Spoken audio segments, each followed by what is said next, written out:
माँ सफदर पाकिस्तान का सबसे पहला फैमिली व्लॉगर ही नहीं बल्कि पाकिस्तान का सबसे बेवकूफ़ किस्म का फैमिली व्लॉगर भी है। इतना अरसा गुजर गया, ना सब्सक्राइबर्स बढ़ रहे ना व्यूज़ बढ़ रहे। इसकी बुनियादी वजह माँ सफदर की कुछ बेवकूफ़ाना हरकतें हैं।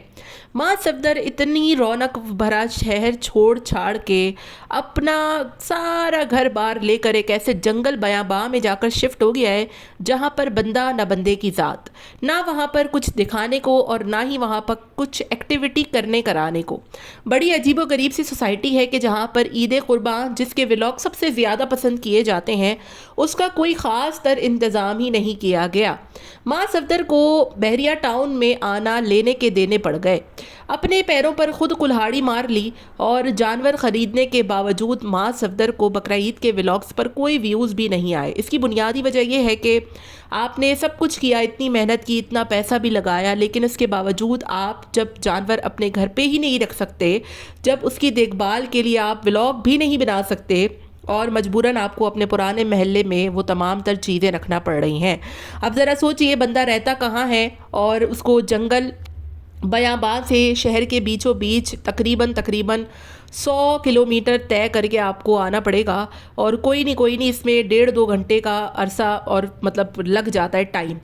कितनी अजीबो गरीब सी बात है कि आप एक ऐसे अच्छे ज़बरदस्त इलाके को छोड़ छाड़ कर पता नहीं क्या सोच के, कौन सी बेवकूफ़ाना आपकी जहन पर चीज़ तारी हो गई कि आप अपना तमाम कुछ छोड़ छाड़ कर, आपका ऑफिस शहर के बीचों बीच, आपका भाई जो कि फूड ब्लॉगिंग कर रहा है उसको बहरिया टाउन से हर रेस्टोरेंट जाने के लिए शहर के बीचों बीच आना पड़ता है, वो स्ट्रीट फूड ट्राई नहीं कर सकता। मतलब इन शॉर्ट कि आपने ये तमाम तर फैसला सिर्फ अपने लिए ही गलत किया। आपके वालिद साहब का काम शहर के बीचों बीच, मतलब क्या सोच कर इंसान वहाँ शिफ्ट होता है।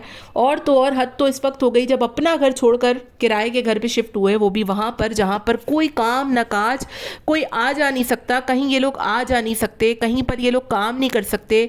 इन शॉर्ट मतलब कहने का ये है कि माँ सफदर जैसा बेवकूफ़ व्लॉगर मैंने आज तक नहीं देखा है।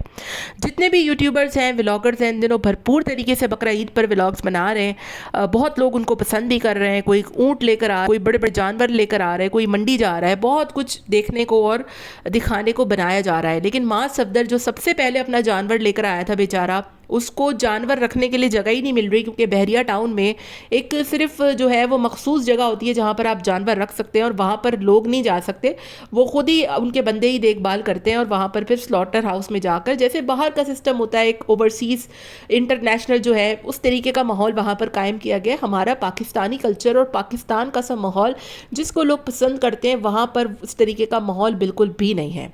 अब आप सोचिए कि इसके सारे भाई व्लॉगिंग करते हैं और उनको व्लॉगिंग के चक्कर में शहर के बीचों बीच आना पड़ता है। यानी कि आप इतना कुछ तय करके, इतना फासला तय करके आपको वहाँ से आना पड़ता है। आप कोई बड़ी चीज़ हो जाए या कोई हादसा हो जाए, कोई ट्रैफिक जैम हो जाए, कोई एहतजाज हो जाए, तो सबसे पहले जो बंद होता है वो वही जगह होती है जहाँ से मोटरवेज का आना जाना होता है। तो इन शॉर्ट मेरा कहने का सिर्फ इतना मकसद है कि माँ सफदर के व्यूज़ ना बढ़ने की और सब्सक्राइबर्स ना बढ़ने की और इसका चैनल बिल्कुल ठप हो जाने की बुनियादी वजह यही है कि माँ सफदर ने अपनी ज़िंदगी में हमेशा गलत फैसले किए हैं। कहने को तो ये बड़ा 30 मार खान फन्ने खान बनता है, लेकिन परफ्यूम के हवाले से हो, ऑफिस के हवाले से हो, यहाँ तक कि जो सवात में इस बंदे ने अपना होटल खोला था जिसमें कोई किसी तरीके की कोई, मैं कह लूँ कि कोई नॉलेज हासिल नहीं की गई थी, एक ऐसी जगह पर आपने अपना होटल खोल लिया था, इतना लेविश 5 स्टार, जहाँ पर गालिबन लोग ज़्यादा रुकते भी नहीं हैं। अगर आप किसी अच्छी जगह पर कोई अच्छा होटल या कोई अच्छा टूरिज़म प्लेस चूज़ करके वहाँ पर इस तरीके की कोई चीज़ बनाते तो फिर वो चलती भी।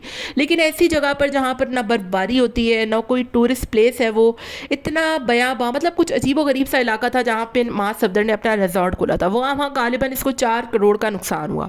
इसके बाद इसने परफ्यूम्स की शॉप खोली, उसमें इसने टैक्स पे नहीं किया। मतलब आप इतनी बड़ी मशीनरी ख़रीद रहे हैं, आपको यही नहीं पता कि टैक्स पे करना होता है, वो नहीं किया। यूट्यूबर बन गया लेकिन उसकी भी कदर नहीं की। आप एक ऐसी जगह पर आकर बैठ गए, अपना घर छोड़कर आप किराए की जगह पे आके बैठ गए जहाँ पर आप व्लॉगिंग नहीं कर सकते हो। बहरिया टाउन एक ऐसी जगह है जहाँ पर वो बंदा रह सकता है कि जिसकी एक लगी बगी मतलब एक इनकम हो और जिसका कोई काम काज ना हो, जो घर में सुबह से लेकर रात तक पड़ा रहे। बमुश्किल ही ऐसे लोग जो काम धंधे वाले होते हैं, जिनको शहर में जाना होता है, रोज़ाना की बुनियाद पर आना होता है, वो वहाँ पर ज़्यादा सर्वाइव नहीं कर पाते। और यही वजह है कि अब ज़रा सोचिए कि खुद बहरिया टाउन में रहेंगे, कुर्बानी के जानवर इन्होंने अपने बहादुराबाद में रखे हुए हैं, अब काटेंगे कहाँ, स्लॉटर कहाँ होंगे, ये तो बहरहाल अल्लाह ही जानता है। तो बड़ी अजीबोगरीब सी सिचुएशन हो गई है, मुझे तो कुछ समझ में नहीं आ रहा। और ये तमाम तर चीज़ें सिर्फ़ और सिर्फ माँ सफदर के बेवकूफ़ाना फ़ैसले हैं। ये अपने भाइयों की बिल्कुल नहीं सुनता, अपने वालिदैन की बिल्कुल नहीं सुनता, जिन्होंने इसको मशवरा भी दिया था कि एक ऐसी जगह पर नहीं आके रहना जहाँ से गुज़र बसर और आना जाना बड़ा मुश्किल हो जाए। और यही बुनियादी वजह है कि अब ये तमाम अपने फ़ैसलों पर बेतहाशा न सिर्फ पछता रहा है, बल्कि इसका चैनल भी इसकी बदौलत बिल्कुल ठप से ठप तरीन होता जा रहा है। देखते हैं अब आने वाले दिनों में माँ सफदर साहब इस जंगल बयाबां में कब तक रहते हैं और कब तक अपनी ज़िंदगी के जो दिन हैं वो इस वीराने में गुजारने पर मजबूर रहते हैं, जहाँ ना नेट की सहूलत मैसर है, ना कोई ऐसी रौनक वाली चीज़ है और ना ही कोई ऐसी चीज़ है कि जिसको बहुत ज़्यादा लोग पसंद करें। तो पुराने शहर, पुरानी गलियों की वाइब्स ही अलग थी और लोग भी यही कह रहे हैं कि आपको अपना वो ज़बरदस्त मोहल्ला हरगिज़ छोड़कर नहीं आना चाहिए था। आपका इस बारे में क्या ख्याल है, ज़रूर बताइएगा। मिलते हैं नेक्स्ट वीडियो में। Till then take care, tata bye bye, अल्लाह हाफ़िज़।